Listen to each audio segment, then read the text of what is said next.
Bismillahirrahmanirrahim. Assalamualaikum warahmatullahi wabarakatuh. Alhamdulillahilladzi anzala ala 'abdihi al-kitaba wa lam yaj'al lahu 'iwaja qayyiman liyunzira ba'san shadidan min ladunhu wa yubashshiral mu'minina alladhina ya'maluna as-salihati anna lahum ajran hasana makithina fihi abada. Rabbi shrah li sadri wa yassir li amri wahlul 'uqdatam min lisani yafqahu qawli. Amma ba'du. Para rawuh ingkang kinurmatan, monggo sesarengan anggenipun kita ngaturaken puji syukur dumateng Allah Subhanahu wa taala atas limpahan rahmat, hidayah serta nikmatnya sehingga hari ini kita memasuki malam yang ke-21. Mudah-mudahan seluruh ibadah kita semuanya diterima oleh Allah Subhanahu wa taala. Para jamaah sekalian rahimani wa rahimakumullah, kalau kita berbicara tentang Lailatul Qadar itu tidak bisa lepas dari apa yang namanya nuzulul Quran. Karena nuzulul Quran, turunnya Al-Quran itu merubah semuanya. Yang pertama adalah ketika bulan itu tadinya bulan Ramadan, bulan biasa, tetapi ketika efek daripada nuzulul Quran, turunnya Al-Quran, maka bulan itu menjadi bulan yang luar biasa. Malam turunnya Al-Quran pun yang dikatakan Lailatul Qadar itu kemudian menjadi malam yang luar biasa, khairum min alfi syahr, lebih baik daripada malam 1000 bulan. Kemudian siapapun yang kena efek Al-Quran atau yang berdekatan dengan Al-Quran, maka orang itu menjadi orang yang terbaik di sisi Allah. Khairukum man ta'allamal Qur'ana wa 'allamah. Orang yang terbaik dari kalian adalah orang yang mau belajar serta mengajar Al-Quran. Sehingga kemudian Allah mengatakan di dalam surah 56 Al-Waqi'ah pada ayat yang ke-77 bahwasanya ketika orang-orang itu mengatakan bahwa Quran adalah kumpulan mantra-mantra Nabi Muhammad, kumpulan sihir-sihirnya Nabi Muhammad, atau kemudian yang lebih bengis lagi, mereka mengatakan bahwa Al-Quran itu adalah kumpulan ngelindurnya Nabi Muhammad. Coba bayangkan ngelindurnya kayak ngono itu. Lalu kemudian ditepis oleh Allah, tidak, tetapi innahu laqur'anun karim. Sesungguhnya Al-Quran itu merupakan bacaan yang mulia. Siapa yang membaca, dia mulia. Siapa yang mau belajar, dia mulia. Siapa yang mengajar, mulia. Keluarga yang kemudian di dalamnya selalu membaca Al-Quran walaupun sehari cuma 1 juz, maka keluarga itu akan dimuliakan oleh Allah Subhanahu wa ta'ala. Para jamaah sekalian rahimani wa rahimakumullah, sehingga kalau kita lihat di dalam hadis Nabi yang terkait dengan nuzulul Quran, ada riwayat yang diriwayatkan oleh Imam Ahmad, hadisnya agak panjang.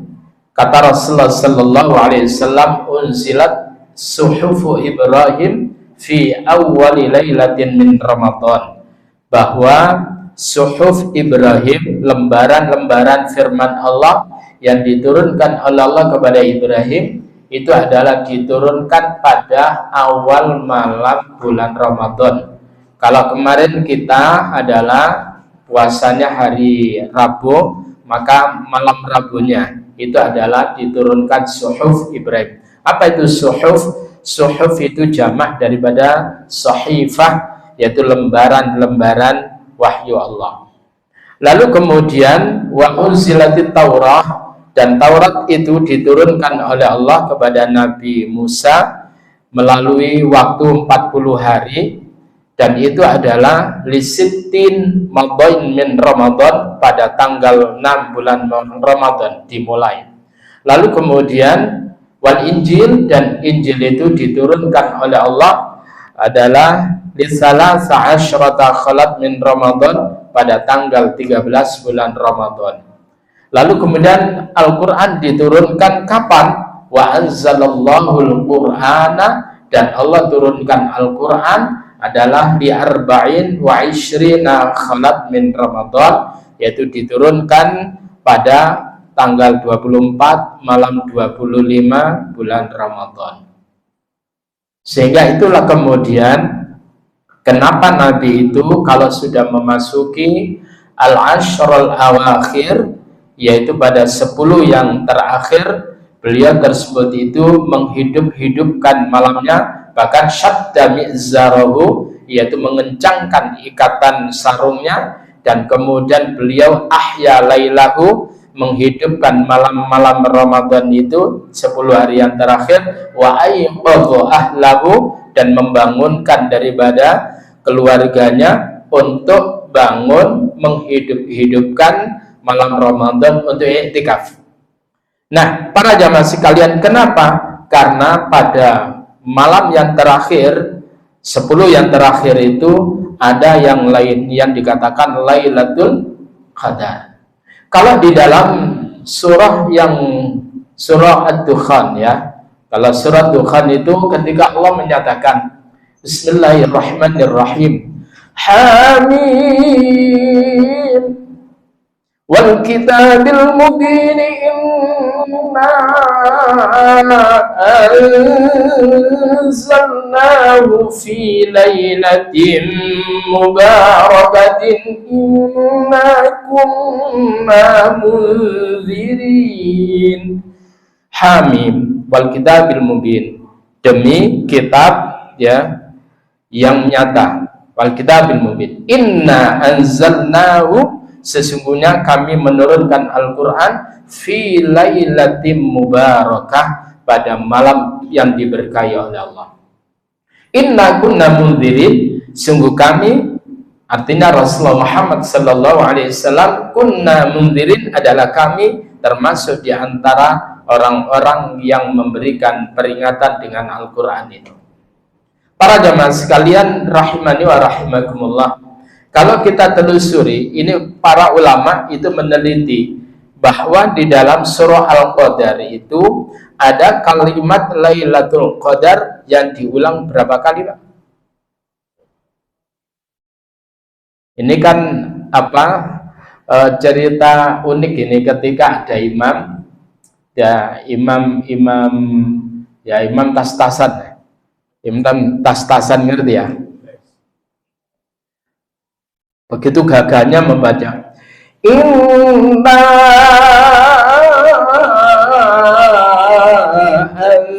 anzalnahu fi lailatul qadr, delengna mbek burine lailatil inna anzalnahu fi lailatil qadr wa ma adraka ma lailatul qadr. Lailatul, lo jarene mau lailatil, maca lailatul, jarene mau lailatul, tibane lailatil, sing bener toh apa? Nah, ini repotnya kalau agak belajar bahasa itu kan repot itu. Jadi kalimat Lailatul Qadar itu di dalam surah Al-Qadar itu diulang oleh Allah 3 kali. Dia inna anzalnahu fi lailatul qadr. 1. Wa ma adraka ma lailatul qadr. 2. Lailatul Qadri khairum min alfi syahr. Tadi suara imam itu kata kabeh no, Pak. Ya, tak ingkrit titik aja, nggak usah agak-agak. Ya, bab kalau di powernya entek saya. Ya, mikir gitu, powernya tak titik no bisa. Itu digagali. Lalu kemudian para ulama itu meneliti apa itu, bahwa kalau Lailatul Qadar, kalimat Lailatun itu berapa huruf kira-kira? Ayo dihitung. Ayo biro. Lam, ya, lam, tak.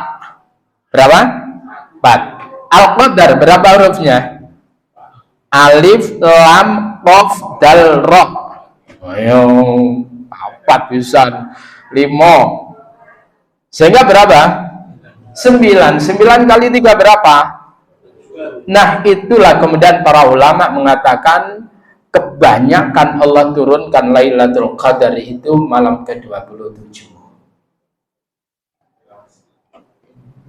Tapi duduk mari ini terus sampean turun delosor malaman liyane. Mari ini wis malam 27 jari Ustaz mau iku jenenge wong rah ke-16. Karena apa yang diperintah oleh Nabi itu adalah menghidup-hidupkan al-ashrul awakhir, 10 hari yang terakhir. Maka para jamaah sekalian rahimani wa rahimakumullah, sehingga kenapa kita tersebut itu disuruh oleh Nabi untuk menghidup-hidupkan? Yang pertama ibtigha mardatillah. Sekali lagi, jadi Lailatul Qadar itu bonus, paham ya?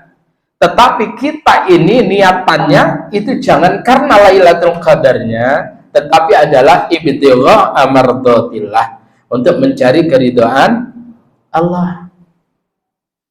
Lailatul Qadar itu mulianya karena nuzulnya Al-Quran kok, karena landingnya Quran di bumi ini. Maka kemudian apabila Al-Quran itu landing pada hati kita, nuzul pada qalbu kita, maka kita akan menjadi manusia yang terbaik, mengalahi daripada Lailatul Qadar itu sendiri. Adalah Rasulullah Muhammad sallallahu alaihi wasallam. Beliau tersebut itu tidak hanya sekedar membacakan atau mendapatkan wahyu dari Allah, lalu kemudian tersampaikan wahyu itu kepada umatnya, tetapi Rasulullah sallallahu alaihi wasallam mampu untuk mengambles-delesepkan ya, mampu melendingkan Al-Quran dalam kalbunya. Sehingga itu kemudian ketika Bunda Aisyah itu ditanya bagaimana akhlak Rasulullah, karena khuluquhul Quran, adalah akhlak Rasulullah itu adalah plek dengan Al-Quran, sehingga dikatakan wa innaka la'ala khuluqin azim, sesungguhnya engkau Muhammad la'ala khuluqin, sungguh di atas budi pekerti azim yang agung. Para jamaah sekalian rahimani wa rahimakumullah, maka ada dua hal ya, sebetulnya banyak. Ada dua hal yang disebutkan oleh Rasulullah sallallahu alaihi wasallam, hal yang bisa memberikan syafaat kepada kita. Yang pertama itu adalah Al-Quran itu sendiri. Sehingga Nabi mengatakan iqra'ul Quran fa innahu ya'ti yaumal qiyamati syafi'an li ashabi. Waca Quran, karena sesungguhnya Al-Quran nanti teko negene kiamat untuk memberikan syafaat kepada orang yang bersahabat dengan Al-Quran. Nah, persoalannya, adakah kita sudah bersahabat dengan Al-Quran? Sahabat itu napa toba? Sahabat itu seia sekata. Ya, lek pajane ngongkon ngalor ya, ngalor, ngidul ya, ngidul. Itu kan sahabat itu. Apakah kita ini seia sekata dengan Al-Quran? Maka siapapun yang kemudian hidupnya seia sekata dengan Al-Quran, itu sudah otomatis dia akan mendapatkan yang namanya Lailatul Qadar itu. Lalu kemudian apa? Yang kedua itu adalah puasa. Puasa itu pun juga nanti akan memberikan syafaat. Sehingga Rasulullah Sallallahu Alaihi Wasallam menyatakan asyam wal Quranu yashfa'ani lil abdi yaumal qiyamah. Al-Quran dan puasa itu nanti keduanya akan memberikan syafaat kepada seorang hamba di hari kiamat. Yaqulus siyam, berkatalah puasa. Jadi poso itu ngomong, ai rabbi mana'tuhu at-ta'ama wasyahawat bin nahar. Ya Rabb, aku dulu mencegah orang ini yang melakukan puasa itu untuk apa? Untuk makan, dan kemudian mencegah untuk memperturutkan keinginan-keinginan hawa nafsunya. Maka kemudian fasyaffi'ni, maka kemudian ya Allah, tolong berikan, perkenankan kepadaku untuk bisa memberikan syafaat kepada orang itu. Lalu kemudian apa? Yang Al-Quran pun juga begitu. Wa yaqulul Quran, dan berkata Al-Quran, ya Allah, mana'tuhu an-nauma bil-lail. Ya Allah, aku mencegah orang yang membaca Al-Quran itu untuk kemudian tidur di malam hari. Ya, oleh karena itu fasyaffi'ni fihi, maka perkenankan aku untuk bisa memberikan syafaat ya pada orang itu.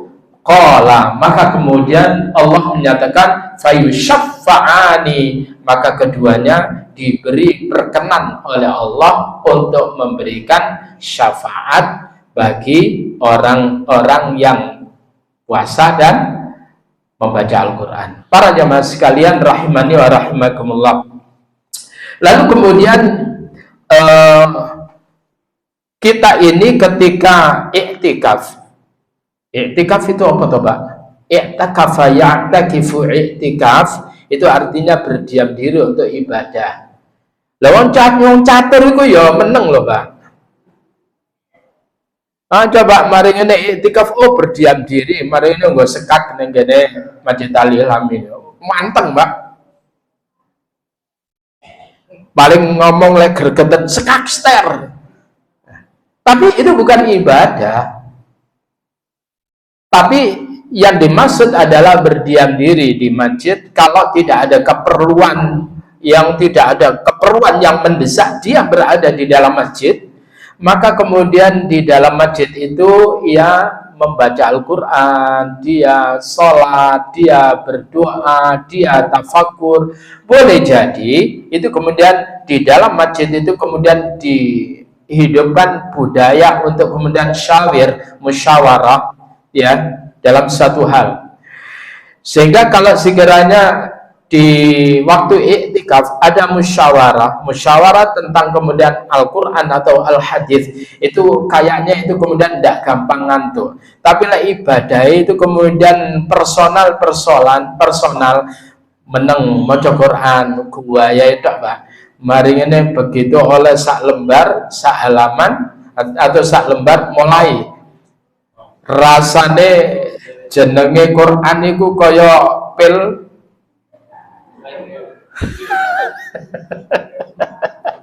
langsung kelerep gitu, khusyuk. Apa maneh kemudian asine koyo ngene, senden ning ngene mburi kok fito niku. Waduh, langsung delesep langsung sudah. Nah, para jamaah sekalian, bukan itu.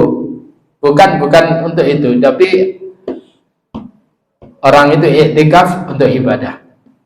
Apapun itu. Paribasane mau cuman maca Al-Quran 3 juz rapopo. Ya betul itu, nggak apa-apa itu. Ya, paribasane cuman 3 juz. Kira-kira jenengan berapa juz, Pak? Iktikaf. Wah, 5 juz. Ya, juz apukat, juz melon, juz apa meneh. Nah, para jamaah sekalian, artinya apa? Untuk iktikaf itu juga perlu apa? Ketahanan fisik, perlu kesehatan. Maka kemudian kita topang tubuh kita untuk mengkonsumsi suplemen-suplemen yang menjadikan kita tersebut itu kuat untuk iktikaf. Tapi yang terpenting lagi itu adalah bahwa efek daripada ketika kita tersebut itu memang motivasinya untuk mencari keridhaan Allah, bukan Lailatul Qadar, maka sampean ndak akan pernah sibuk untuk delok nang ngene njaba. Iki kira-kira iki udan udan berarti paling kayak Lailatul Qadar wis turu wae ya.